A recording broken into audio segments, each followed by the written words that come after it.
Assalamualaikum warahmatullahi wabarakatuh. Waalaikumsalam warahmatullahi wabarakatuh. Bagaimana kabar ibu-ibu? Sehat? Sehat, Bu. Alhamdulillah sehat. Nah ibu-ibu, sekarang kita akan masuk ke sesi keempat. Nah untuk sesi yang kemarin masih ada yang mengingat? Sesi yang kemarin sesi 3? Masih. Ya. Nah sekarang kita akan masuk ke sesi keempat, di mana lanjutan dari sesi 3 itu adalah manfaat pendidikan anak usia dini. Dan itu bagian pertama. Yang bagian kedua itu nanti kita akan membahas tentang cara membantu anak di sekolah dan sukses mengasuh dan mendidik anak. Masih ingat kan ibu-ibu bedanya mengasuh dengan mendidik anak? Bagaimana mengajarkan akhlak kepada anak-anak, dan untuk mendidik itu bagaimana cara kita berusaha untuk menyesuaikan bagaimana pendidikan yang didapatkan oleh dari sekolah-sekolah mereka. Nah di sini manfaat pendidikan anak usia dini yang biasa disingkat dengan PAUD. Nah di sini kan ada beberapa PAUD ibu, jadi kita tidak usah ragu untuk memasukkan anak sekolah di PAUD. Di mana ada manfaat bagi PAUD untuk itu ada dua, bagi anak dan bagi orang tua. Di sini kenapa PAUD penting untuk anak-anak? Karena dia akan terbiasa, Bu. Dia akan terbiasa dalam berinteraksi. Dia akan terbiasa dalam menjalani disiplin di sekolah. Dan dia akan terbiasa juga mendapatkan pembelajaran usia dini.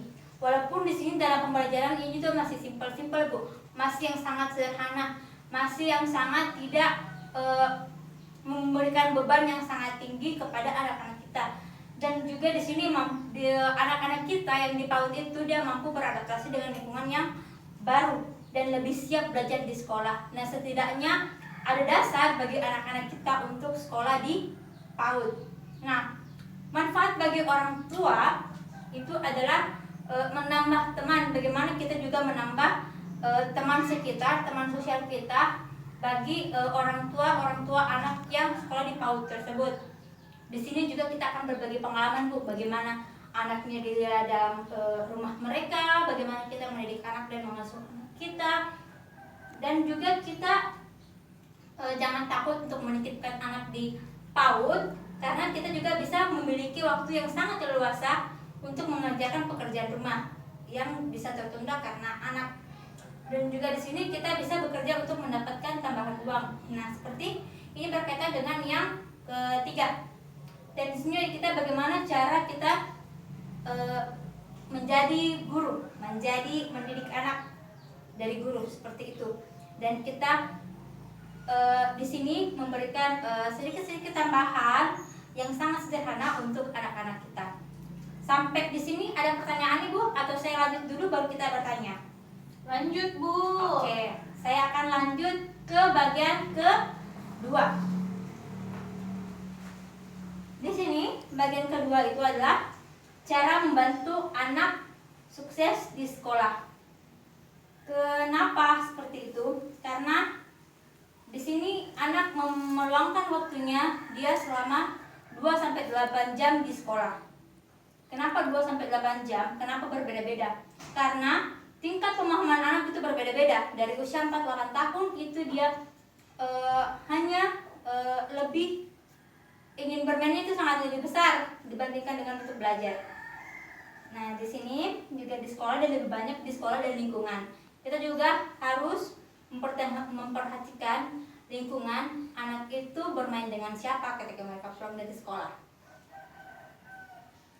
Di sini jika anak itu membantu di sekolah, bagaimana kita, Bu, kita bertanya kepada anak kita pengalaman-pengalaman apa dan bagaimana perasaan mereka untuk setelah belajar dari sekolah mereka.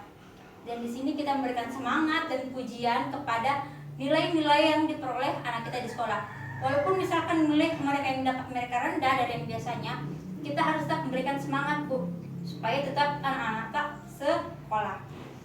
Dan di sini kita bantu menyelesaikan tugas dari sekolah. Walaupun sebenarnya kita orang tua mungkin sebagai sebagian besar tidak memahami bahwa apa yang dipelajari anak di sekolah, tapi setidaknya kita membantu juga dengan memberikan support, dan juga kita membuat jadwal kegiatan setelah pulang sekolah. Jadwal kegiatan yang diberikan pulang sekolah itu adalah contoh kita mengajarkan anak untuk dia juga aktif mengaji di TPA yang terdapat di sekitaran kita, karena itu juga sangat penting Bu ya, saya selipkan juga itu mengaji di TPA itu sangat penting karena membantu juga buta aksara Al-Quran, dan juga kita bisa menjalin hubungan yang baik dengan guru di sekolah Bu. Bagaimana kita komunikasi dengan guru di sekolah itu melalui WA dan yang lain-lain, tentang bagaimana cara kita memperhatikan anak kita, bagaimana cara mereka belajar di sekolah, apakah mereka lebih aktif atau mereka lemah atau mereka lebih